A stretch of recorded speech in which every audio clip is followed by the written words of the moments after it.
Hey everyone! Today we are going to do a new tag that I am actually starting called the VIP tag, or the Visually Impaired People tag.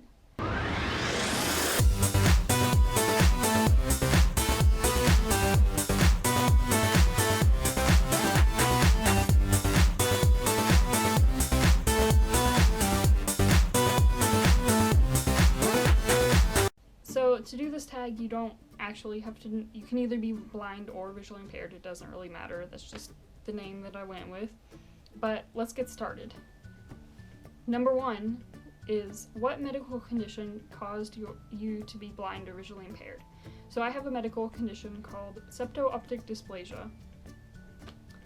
Number 2, in 3 words, describe your vision. Terrible, horrible, blurry. What is the hardest thing to do being blind or visually impaired? The hardest thing for me, as far as things that I can do but that are really hard to do, would have to be putting on makeup. I can do it, but I can't do as much as I would like to, and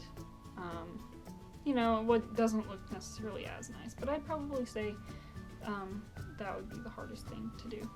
What is the best part about being blind or visually impaired? For me personally, I'd have to say the best thing is that the first thing that crosses my mind whenever I meet someone is not, oh, they dress this way so they're not a great person, or oh, they dress really nice so they must be like this awesome person, or like they look amazing, they look like a model so I should definitely be their friend. So I'm not constantly thinking about someone's looks or their appearance or how they dress. I'm thinking about their personality. I'm not saying that there is no judgment among blind or visually impaired people about what other people look like, because of course friends and family say like what people look like they'll describe them to us since we can't see what someone looks like. So, I mean, we do kind of have an idea of what people look like, but there is less judgment because we can't see them. So that's not the first thing that crosses our mind, or at least my mind, whenever I meet someone or when I walk into a room. It's more so considering their personality. So for me, that would probably be the best thing. What question do you get asked most about or because of your vision? Honestly, for me, it would probably simply be, how much can you see? Or some variation of that. So like, one thing I'll get a lot is, can you recognize people? So that's probably what I'd have to say I get asked the most, but I get asked quite a few questions. Do you have a cane, a guide dog, or neither? Well, technically I have both, but I have a guide dog, a black lab female named Glenna, who is in most of my videos, and of course she goes with me everywhere. The only time I use my cane is if I'm going to places like a water park or to a dance or something like that, where it's just not safe for Glenna to go. But basically, like 98% of the time or so, I use Glenna, my guide dog. What one piece of advice would you give to someone who is losing, going to lose, or has recently lost their vision? The biggest piece of advice that I can give you would have to be, remember that you are not alone. That there are so many other people who have been blind or visually impaired their whole life, or have lost their vision when they were older and have become successful independent adults, or successful independent people despite their vision. Your vision does not make you. It is a part of you, but it's not who you are. For instance, you are not a blind person. You are a person who happens to be blind, or visually impaired, of course.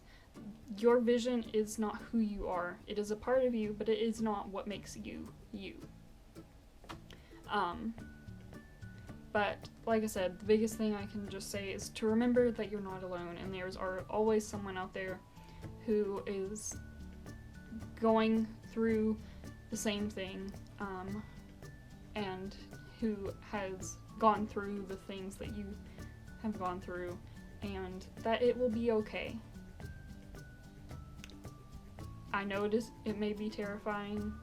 I've been visually impaired my whole life, so I mean, I haven't actually like gone through the process of losing my vision, but I know people who have, and they are very successful, so it will be okay. What is one piece of advice you would give to a sighted person about interacting with a person who is blind or visually impaired?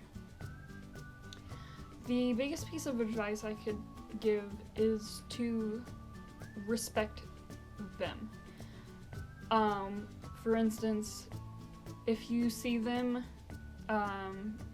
trying to cross the street, if they're just standing there not doing anything, you can let them know that you're there if they need help, but don't force yourself on them.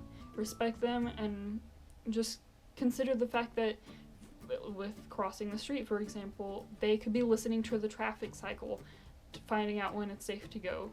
It's not that they can't do it, it may just take a little longer. So just remember that just because they can't see doesn't mean that they are helpless. If they need help, they will ask you. Number 9 is, why did you join YouTube? Well, as far as originally, I started YouTube because I wanted to educate the public on blindness and how just because I can't see or someone else can't see doesn't mean that we can't do things. We just have to do them differently. So I started my YouTube channel to show that, and actually not just talk about, oh yeah, I can do this, but also to show it and actually let people see that just because someone is blind or visually impaired doesn't mean that they can't do anything. But then after not too terribly long, I kept doing it for that reason, but then I also kept doing it because I wanted to document it for myself and document my life and where I was to where I am now, or like in the future when I'm looking back on my videos.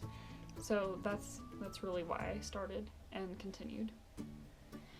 And lastly, tag 3 people you would like to do this next. I am going to tag Tori Clark, Molly Burke, and Fashionista. And I will leave their channel links in the description if you would like to check them out, but those are who I tagged to do this next. Of course, if you would like to do the tag, I will leave the questions in the description so you can have those as well.